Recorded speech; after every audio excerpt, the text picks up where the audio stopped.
মানে আজান গাছি রহমতুল্লাহের লক্ষ লক্ষ মুরিদান বাংলাদেশে আছে। প্রতি বছর সালানা কলকাতার সালানা মাহফিলে হাজার হাজার মুরিদান অংশগ্রহণ করে। কিন্তু এইবার যে কোনো বিশেষ পরিস্থিতির কারণে অনেকের ভিসা এখন ইন্ডিয়ার থেকে দেয় না, তারা অনেকে মানে খুব ব্যথা, কীভাবে যেতে পারবো, এই মাহফিলটা কীভাবে অংশগ্রহণ করবো, এই সম্বন্ধে আপনি কিছু বলেন। আসসালামু আলাইকুম।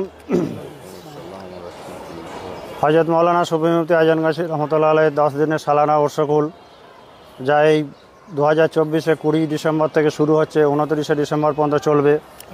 এই সালানা উরসকুলে বিশ্বের বিভিন্ন প্রান্ত থেকে, বাংলাদেশ থেকে, আপনার নেপাল থেকে, ভুটান থেকে, আপনার জাপান, আমেরিকা, লন্ডন, বিভিন্ন প্রান্ত থেকে মানুষ এই সালানা উরসকুলে যোগদান করেন।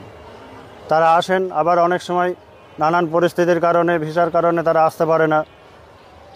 তো যে আসতে পারুক বা না পারুক, হযরত শফি সাবল সুমুর রহমতুল্লাহ আলাইহি আজান গাছি রহমতুল্লাহ যে খলিফা, তৃতীয় খলিফা শফি সাবল বলেছেন যে এই মজলিসে আসতে পারুক নেই পারুক, যদি তার নিয়তটা থাকে যে আমি আসব, কিন্তু সে যেতে পারলো না কোনো কারণে, তাহলেও সেই সালানা উরসুলের পুরোপুরি ফয়েজ বরকত পাবে।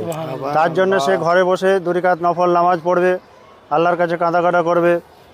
আর এখন তো বর্তমানে সুবিধা হয়েছে যে ইউটিউবে ওই মজলিস দেখানো হয়, তারা সেখানেও শামিল হতে পারবে। তো যে যেভাবেই আছে, যেখানেই থাকুক, সেইভাবে যদি 2 রাকাত নফল নামাজ পড়ে আল্লাহর কাছে চাই, আল্লাহ নিশ্চয়ই তাকে সেই ফয়েজ বরকত দেবে। এর উদাহরণ হিসাবে রসুল করিম সাল্লাল্লাহু আলাইহি ওয়াসাল্লাম শফি সাবল রহমতুল্লাহ যেটা আমাদের বলেছেন যে অনেক সাহাবী আছে যারা জেহাদে যায়, আবার অনেকে যেতে পারে না, অস্ত্র তাদের নেই, তাদের সংস্থান নেই, কিছু নেই। কিন্তু রাসূলুল্লাহ সাল্লাম বললেন যে যারা জেহাদে এসেছে আর যারা জেহাদে যায়নি, তারাও সেই সমান নেকি হবে। কেন? যে তাদের নিয়তটা ছিল, দিলটা ছিল আমরা জেহাদে যাব, কিন্তু তারা যেতে পারেনি কোনো কারণে। সেই জন্যই সেই ফয়েজ বরকত তাদের নিয়তের জন্য আল্লাহ তাআলা তাদেরকে সেই ফয়েজ বরকত সম্পূর্ণ তাদেরকে দেবেন।